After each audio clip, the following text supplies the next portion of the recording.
Emma, can you hold up your mug? Ethan, can we get a zoom on that? Can you read that out, Emma? The horrors persist, but so do I.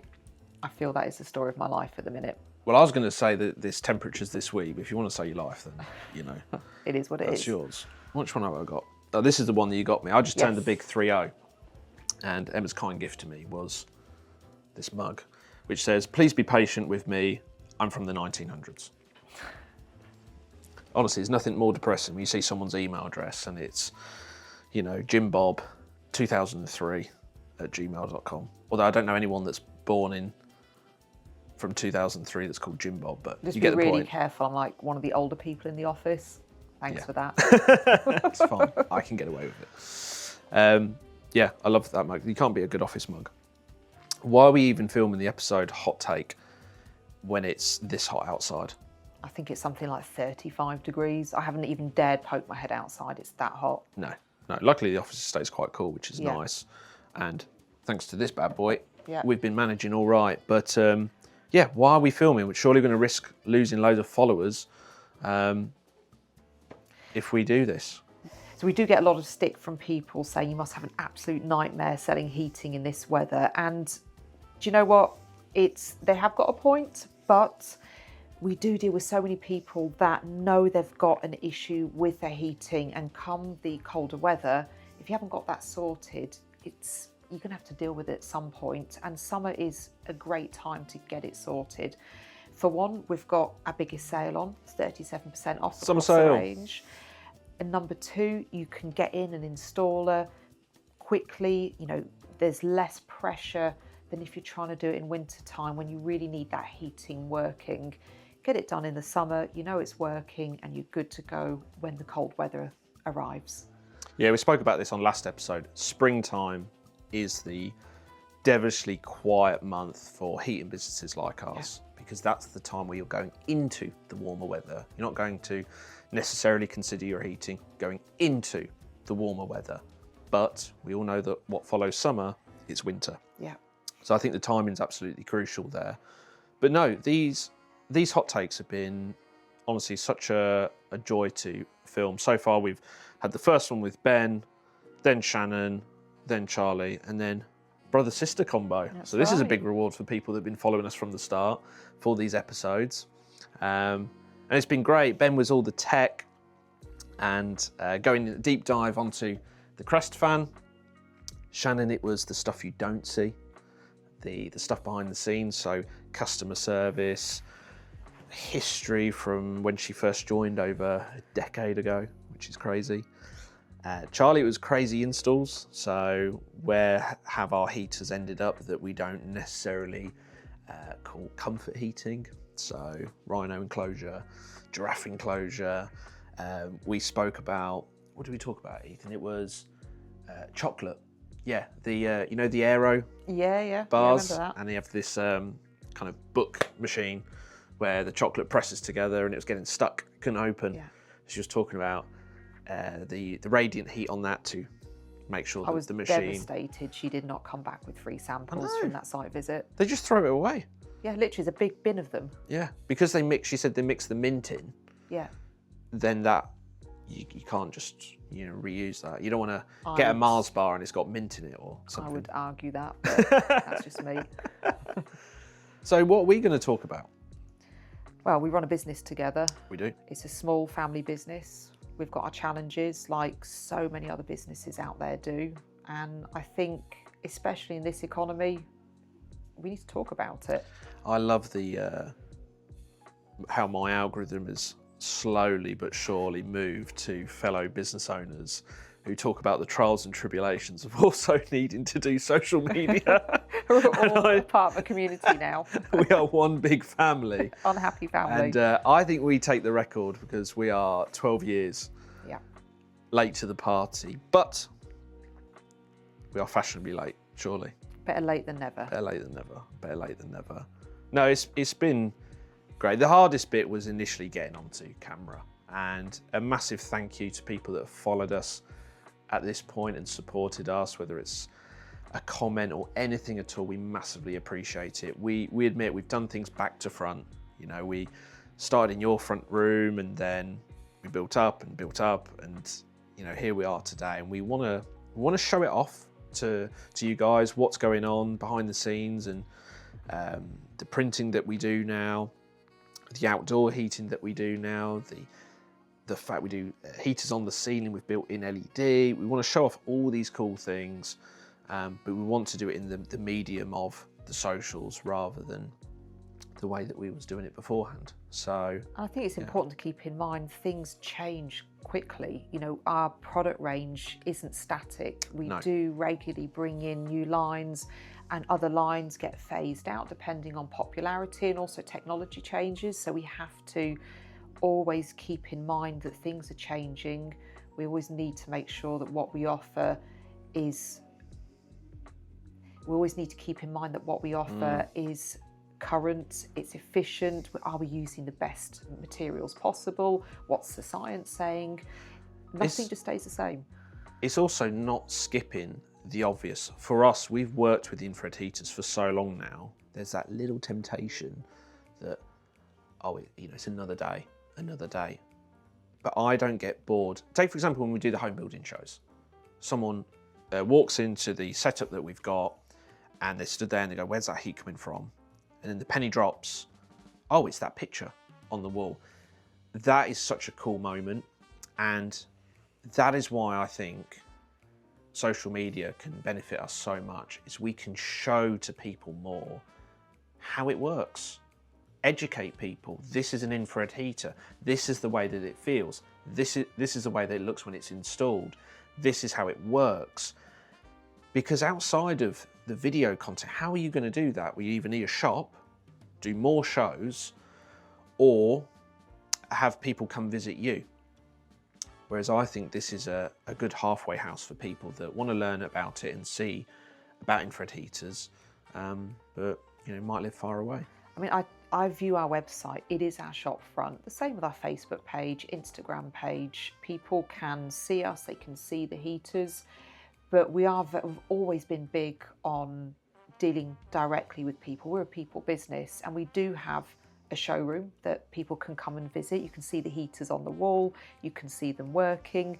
People can even walk into our warehouse and see Mike at the wrapping tables with our Alpha bar heaters above. So they are there, they can be seen. We don't hide it away. What is your first reaction when you go onto a website and you click on the chat box and you know that it's an AI bot? What's your first reaction?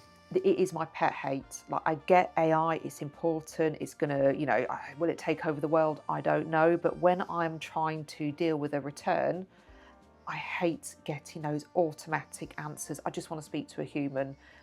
I find things get done quicker, I'm happier, it's less stressful. Let us know your opinion on chatbots, automated phone lines, anything AI that bugs you. Let us know below, because for me, the irony in you've got a website, there's an FAQ section or delivery section.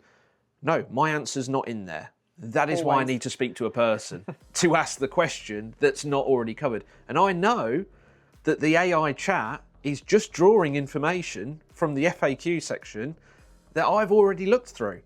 So yes, I would like to speak to a person. And don't get me started on the automated phone systems, where you spend about 5 minutes wrestling through different phone menu options to either get cut off, and for some reason the company decides to not call you back, or you wind up in the wrong department and the promise of being transferred or given another number. It's infuriating. So we have made that promise. There is no AI or chatbots that will come onto Warm for Less. So if you call us, it will be a human. Probably someone that you've seen on one of these episodes. And if you message us on the online chat, again, it will be a real person, because yes, there is a benefit to AI. We're not disputing that. But customer service, I think it's going to become increasingly fashionable that it's done by a real person. I just think it's the best way to do it. The amount of times where I've been on our online chat, I've answered something, and it's just been easier to call that person to discuss the project or whatever issue they have. And I've called them and they're like, oh, I didn't think they actually had an Emma in the office. I'm like, yeah, we're actually real people. They genuinely think that they're speaking to a robot, or it's been outsourced to another country. No, we genuinely deal with everything in-house. Yeah, you get a message 2-3 lines in that says, are you a real person, by the way? Because they're not sure. And I think that's just bizarre. Yeah. That's just bizarre. I think it actually goes to websites that don't even have a phone number. I think that's massively off-putting. Yeah, everywhere on our website you can find our phone number. Yeah. We're easy to get hold of. If there's any issues, just either give us an email, give us a call, online chat. Even if we're not open, we still get the online chats through so we can pick them up on Monday morning. Yeah, 100%. I think as well, if you think, if it doesn't have a phone number. Have you noticed the rise in, I've seen it online, an ad will pop up and say this business is closing down. You know, we've had fantastic years trading, but unfortunately due to the current circumstances, we're liquidating all our stock. So you click on it because you think, oh, it's got clothes or jewellery, whatever it might be. And you're thinking, oh, they're good prices. You're starting to add to the basket. And then this little thought pops into my head. Oh, I've not seen a phone number. I've not seen any easy way to contact this company.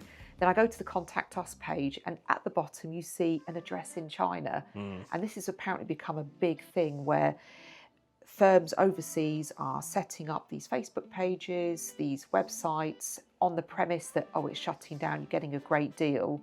But actually, it's being shipped from abroad. And if you have to return anything or you have any issues, there is no point of recall. I think that just pumps up the stocks of the likes of Amazon, though. That's true, yeah. It only takes one bad experience like that to then vow never to buy again from a website like that, because you've lost that money, you've got that faulty product or not good quality product. I'll just get it from Amazon. And I get that, you know if you're going to buy from Amazon, it's going to turn up usually the next day. And if you have a problem with it, there is usually a chat bot, but if you really push, you can speak to a human and you can get the problem dealt with. And I respect that, and I understand why people want to use those services. And in our own small little way, we're trying to replicate that. You know, we offer 60-day returns. So if you get your heater and it doesn't fit or it's not what you thought it would be, it's not a problem. Send it back to us. You know, we can either help you pick the right heater or the right size, or like I said, just give a refund if you don't want it. There's no strings attached at all. It's interesting because free returns has become more and more popular and now an expectation. But now you're seeing a lot of the clothing giants actually start to pull back on that, because the likes of ASOS, they're finding so many people are ordering stuff just to try out a whole number of outfits, then return what they don't want. So it's like they're bringing the shop to their bedroom. And I think ASOS are doing the right thing there, because we know from our own experience how expensive it is to deal with returns. There is a big cost associated with a heater coming back. So we try so hard to give as much correct information on the website as possible so that the customer can make the best informed decision. But we also understand that we're not selling clothes, we're selling high value heaters. And for people that are hardwiring them, so let's say you're doing your whole house, or you're putting them on the ceiling and you've got an electrician that's coming round, that electrician might not be available for perhaps another month after you've purchased your heaters. So what do? You leave it in the box, in your hallway, you don't look at them again until the electrician turns up. He opens up the box, pulls out the heater. Oh, there's this issue with it, or there's a dent in it from a courier problem. But with a lot of firms, they've only got 15 to 30 days. If you're outside of that... It's not long. It's not long.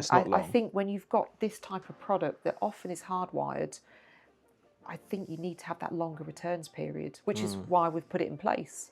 Yeah, we went from 14 to 30 to 60, and it's only improved customer satisfaction from the feedback that we've got. It's why I like the growing social media that we do, and is showing off the sizes of the heaters, because I'm visual. I buy with my eyes, so I look at the size of the product that I'm looking to purchase. We've always listed the dimensions of the different heaters, and actually we took some behind the scenes content today of one of our custom prints that we've done this week, which is absolutely stunning, but it's our biggest wall radiator and it's big. By showing it in video format, hopefully it helps people gauge, right, if that's that size, that's how it's going to fit in my room, because, you know, sometimes it's a faff. I mean, do still measure it. Yeah. Please measure it. But you get what I mean. Yeah. People buy with their eyes. I think that's so important now, that you show off the product in relation to the size of it. If you go onto other websites that sell furniture, you'll often see now the sofa or the table in relation to a showroom within a house. Do you remember when, I think it was, I'm not going to name the company, but there was a sofa firm, one of the ones that always does the sale adverts, and they have their sofas in a living room, but they got... I'm not going to name it, but the one that always has a sale on. They all do that, don't they? But they got in trouble with trading standards because they employed actors that were very short to make their sofas seem a lot bigger. Oh, wow. Yeah, that was actually a thing. I did not know that. Google it. Actually, please don't. Cut that bit out, Ethan. That wraps up Hot Take with my sister Emma. Thanks so much for watching, guys. And yeah, comment below opinions on AI. Are you fed up with chatbots? Do you hate automated phone services? Or do you actually think it's the way forward? Let us know. Love to hear your input.